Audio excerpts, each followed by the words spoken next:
most every app we ever create is going to use a database.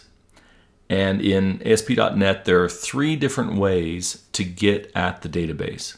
The first is to create the database first, and then let the .NET, what we call scaffold, from that database and build all the models automatically. The second way, which we're going to do today, is to create the model and then let ASP.NET build the database from the model.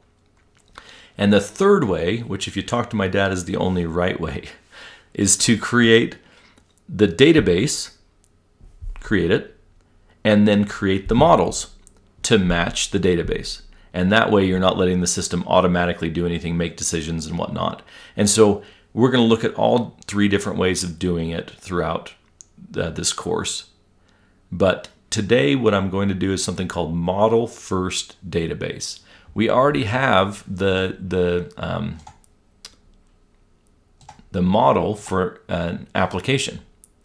It's already built, and so we can use this to create the database. And so I'm going to show you how to do that. So and by the way, there's just a series of steps.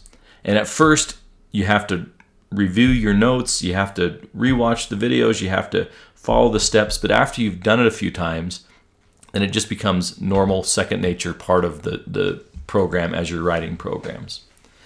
And so everything in the ASP.NET world related to database is referred to as Entity Framework, or EF.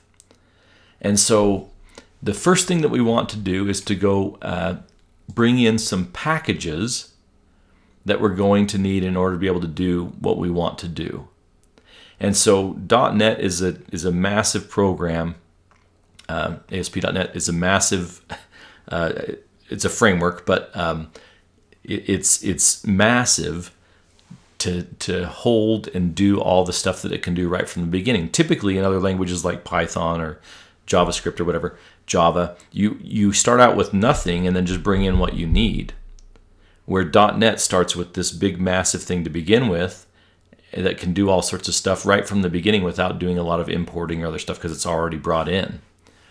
But there are instances like this where we want to go and get additional packages or information. So we have here our base ASP.NET app, and then sometimes we want to add stuff in like a specific database system. Now, I just got done saying most every app is going to want to use database, right?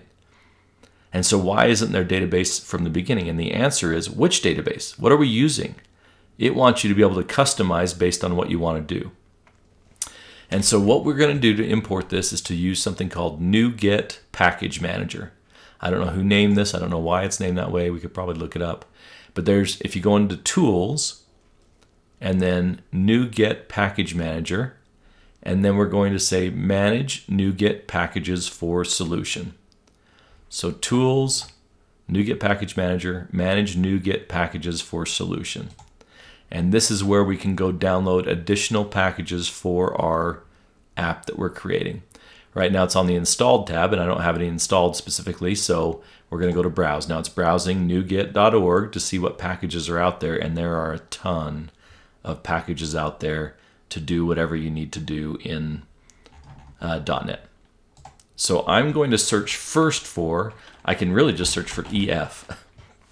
That'll pull me up the first thing I need, which is to bring in EntityFrameworkCore into my system.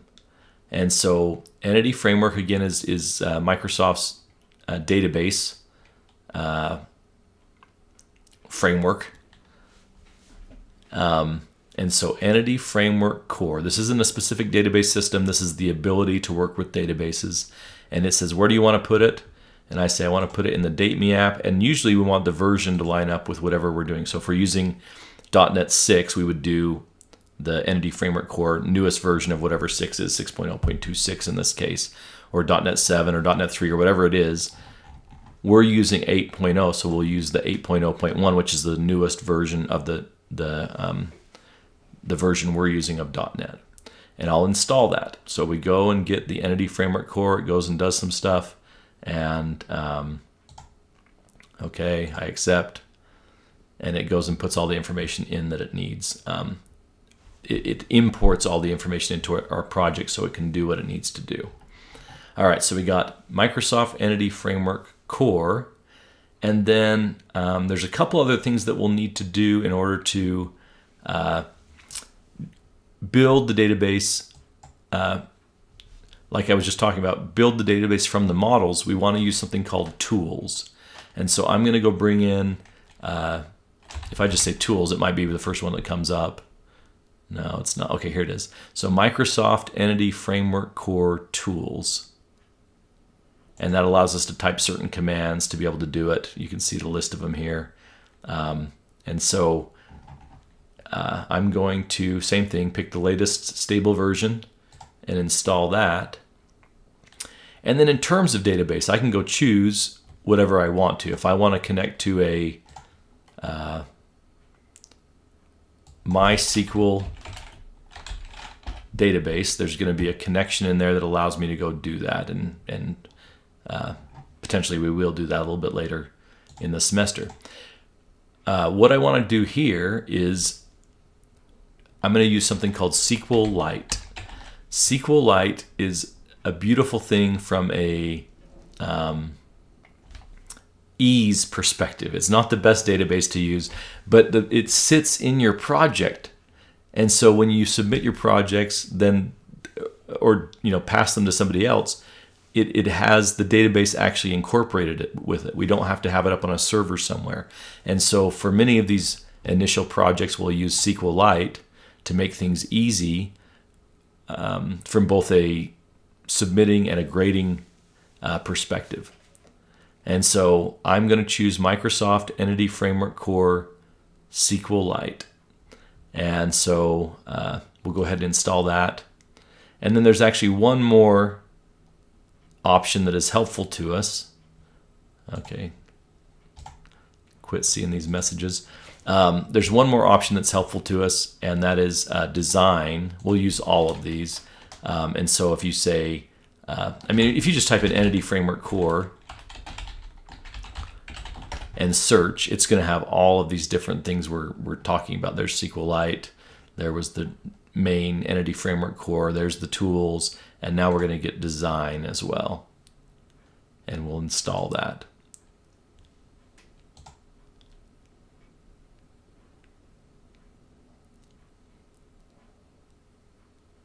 And those are all the NuGet packages that we need. Now, also, you can use NuGet to get things like Bootstrap. Microsoft is trying to push people away from this, but if you want to, you can use this to go in and download Bootstrap into your project or other front-end technologies as well. So, step one in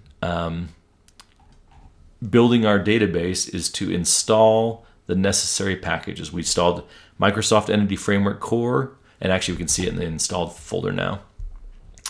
Not Bootstrap though. So in the installed folder, we installed the Microsoft Entity Framework Core, the Microsoft Entity Framework Core Design, Microsoft Entity Framework Core SQLite, and Microsoft Entity Framework Core Tools.